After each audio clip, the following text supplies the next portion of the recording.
Follow along with me step by step. First, let's connect the MirrorLink CarPlay Android Auto option to connect to your phone's Bluetooth.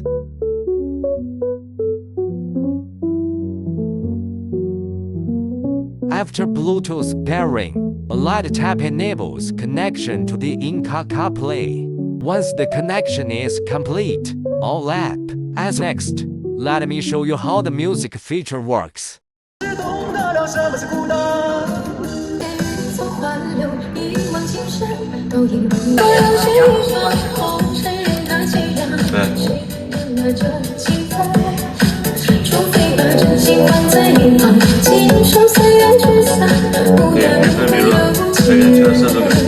Lastly, I'd like to mention that you can freely switch between the original car interface and the CarPlay interface.